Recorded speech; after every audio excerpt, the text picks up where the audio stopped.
The river that reflected strangers. Some places remember who looks into them.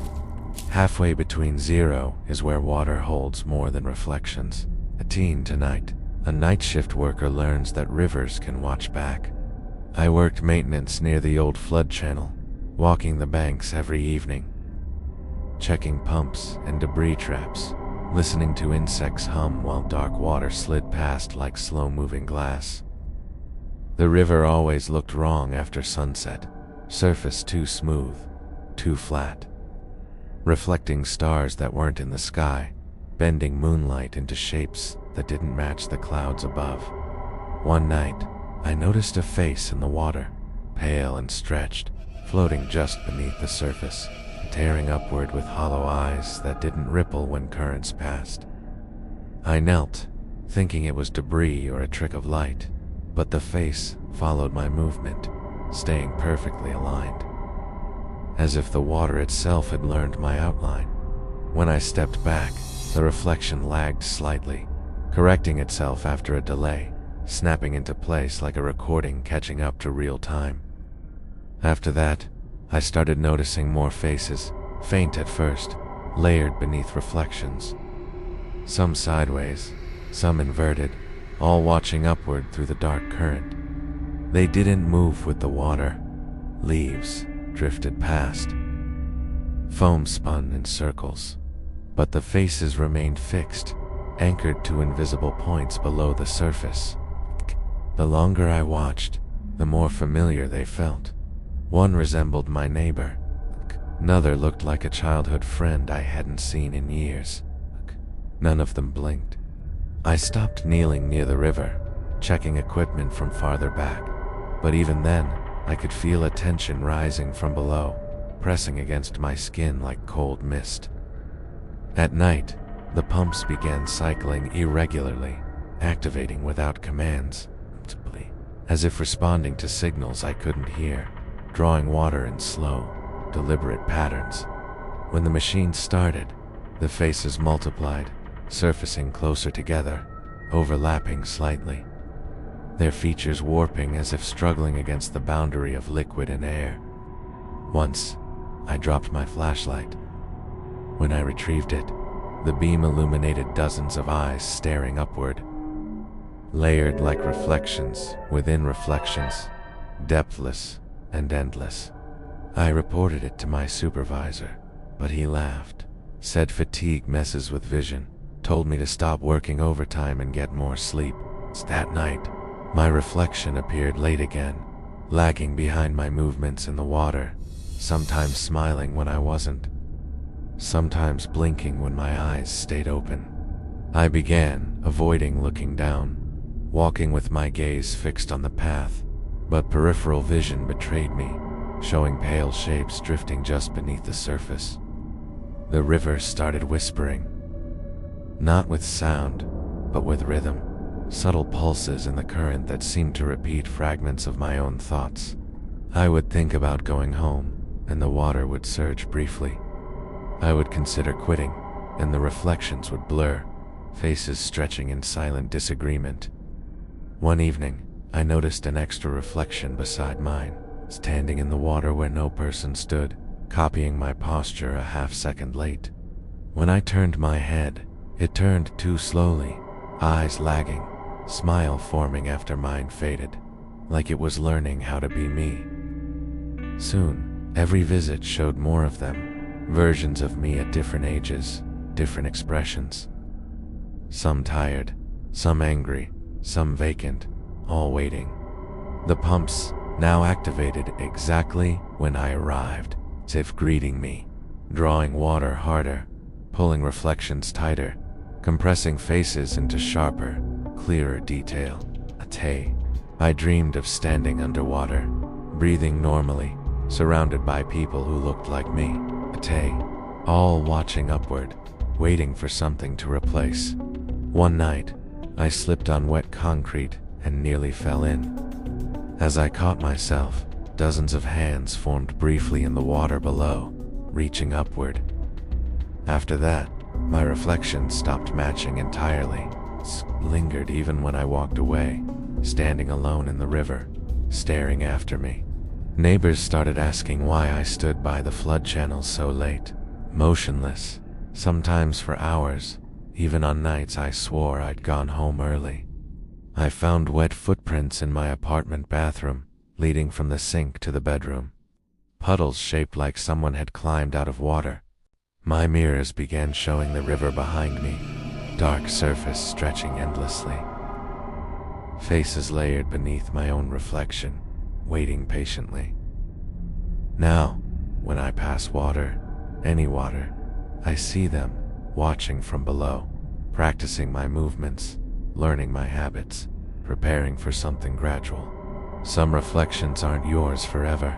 If you've ever seen a stranger looking back from dark water, subscribe to Halfway Between Zero, because some rivers never forget who looked first. The camera that learned where I lived. I never planned to tell this like a story, but it keeps replaying in my head like a recording that won't erase itself, and I'm starting to worry it's not finished with me yet. I worked nights at a roadside monitoring station, a forgotten concrete box between two dead towns. Watching traffic cameras and weather feeds nobody checked unless something went wrong. Most nights were nothing but empty asphalt, drifting fog, and insects throwing themselves against lenses like they were trying to get inside the footage itself. I liked it that way, because silence makes you feel in control. It's like you're the only person still awake in a world that already went to sleep. The first problem showed up on a Tuesday, just after midnight, when I noticed one camera pointed at a tree line instead of the road. I didn't remember moving it, and the system logs said I hadn't, but there it was, fixed on branches twisting in the wind. At first I assumed maintenance had done it, and forgotten to log the adjustment, which happened more often than anyone admitted. Still, I kept checking that feed, because something about the framing felt deliberate. It's like someone had chosen that exact angle for a reason. The branches filled the screen like tangled veins, and every few minutes the leaves shifted in patterns that almost looked organized. I told myself that was just my brain inventing meaning, the same way people see faces in clouds or figures in smoke. But then I noticed the movement didn't match the wind reports, which stayed calm all night. Around 2 in the morning, the feed glitched for half a second and came back slightly closer, as if the camera had leaned forward. No motor noise, no command input, no log entry, just a tighter shot on the same patch of trees. I rewound the recording and watched it 3 times, feeling stupid for being unsettled by something so small. That's when I realized there was a shape between the trunks that hadn't been there earlier. It wasn't solid enough to call a person, but it had symmetry, darker than the shadows around it, standing where the ground should have been empty. I zoomed in manually, and the image pixelated into useless blocks, like the system was protecting something. When I zoomed back out, the shape was gone, leaving only branches and leaves swaying in their fake, organized rhythm. I stood up from my chair and walked to the window, even though I knew I was miles away from that camera. Outside, the station parking lot was empty, flooded with yellow light, my own reflection floating in the glass like a witness. When I sat back down, the camera had shifted again, now aimed slightly lower, closer to the forest floor. That's when I saw impressions in the dirt. Shallow marks that suggested something heavy had been standing there for a long time. They weren't footprints, not exactly, more like the ground had been pressed by something with no clear shape. I checked every other feed, expecting to find similar problems, but they were all normal, boring, predictable. Only that camera kept changing, like it was having a private conversation I wasn't invited into. By the end of the shift, I felt watched, not through the lenses, but from somewhere behind them. Like the forest itself was studying my reactions. I drove home at sunrise, replaying the footage on my phone at stoplights, searching for patterns that might explain it. At home, I slept badly and dreamed of screens growing roots that wrapped around my arms and held me in place. When I returned the next night, the camera was back to its original position, facing the road like nothing had happened. I almost laughed with relief, telling myself I'd imagined everything under fluorescent lights and exhaustion. Then I checked the archive folder and found new files labeled with times when I hadn't been logged in. The videos showed the same trees, closer than ever, branches filling the frame, leaves brushing the lens like fingers. In one clip, something moved directly toward the camera, slow and deliberate, until the image cut to static. No system error followed, no automatic reboot, just a clean transition back to normal traffic footage. I reported it to my supervisor, who skimmed the files and told me I was overthinking compression artifacts. After that, I stopped reporting anything because the feeds kept changing and nobody wanted to hear about it. Some nights, the camera showed nothing but darkness, even when nearby sensors reported clear skies and full moonlight. Other nights, I saw shapes forming between trunks again, closer now, always just out of focus, like they were learning how to stay hidden. I started finding dirt on my desk, tiny grains I couldn't explain, scattered near the keyboard and monitor base. Once, I found a leaf pressed flat inside my notebook, brittle and perfectly preserved, even though I never went near the forest. The recordings began, including brief flashes of the inside of the station, angles I knew weren't covered by any camera. In one clip, I saw myself sitting at the desk, unmoving, staring at the tree feed with my mouth slightly open. I don't remember that moment, but the timestamp said it happened during a shift I worked alone. After that, I stopped sleeping at home and started napping in my car between shifts, afraid of what might appear on my screens while I rested. I quit 2 weeks later without notice, left my badge on the desk, and drove until the signal dropped. I thought distance would solve it, that whatever had been studying me would lose interest once I disappeared. But last night, in my apartment 3 states away, my phone camera activated by itself and pointed at the trees outside my window. The preview screen filled with branches, moving in patterns I recognized, and for the first time, they were close enough to touch the glass. The shape that learned my house. I moved into the house because it was abandoned.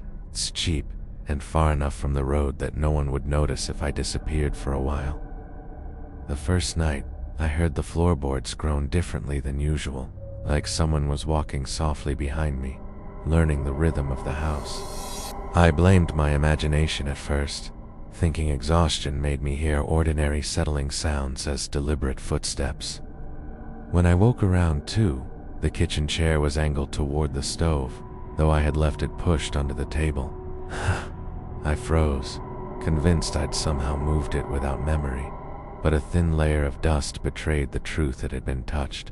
The nights grew heavier. The air pressed against my skin, like gravity had sharpened, and the shadows leaned closer when I wasn't looking.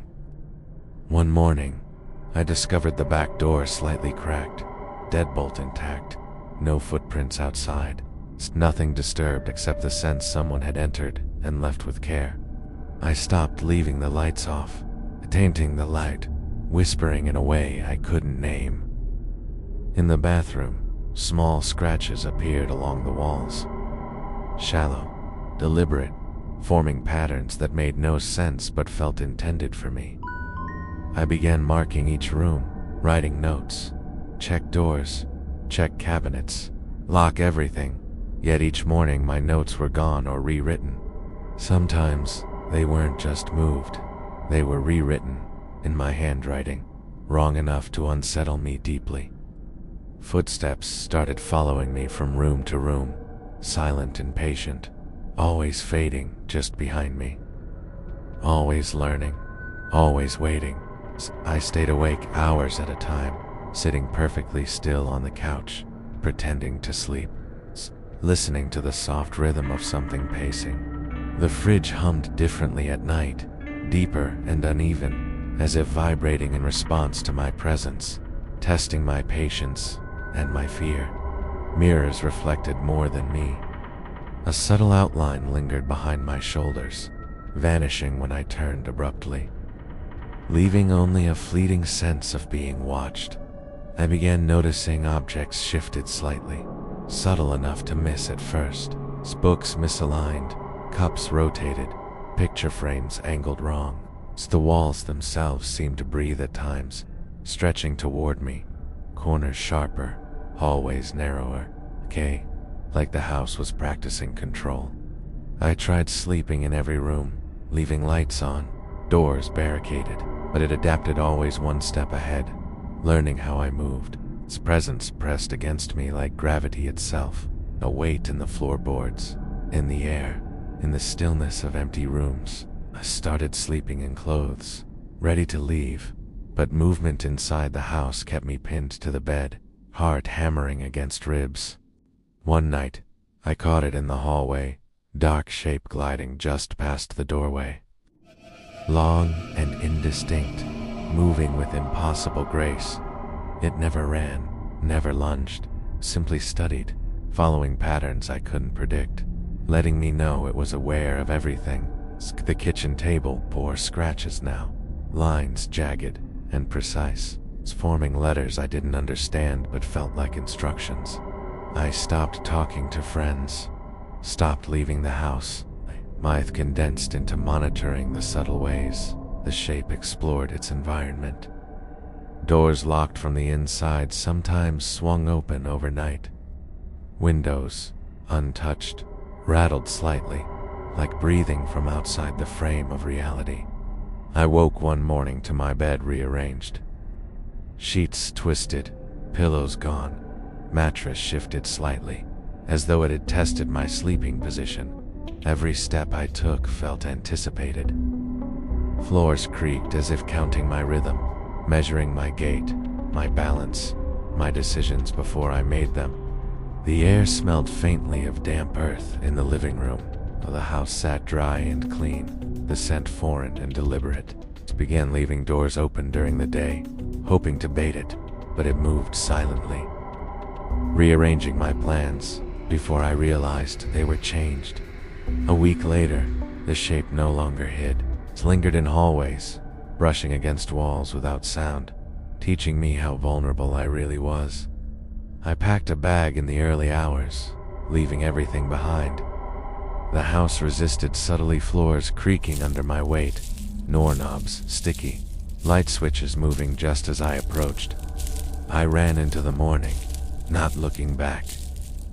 And though the house was demolished months later, I still feel its weight in new apartments, testing me, learning me, waiting for mistakes.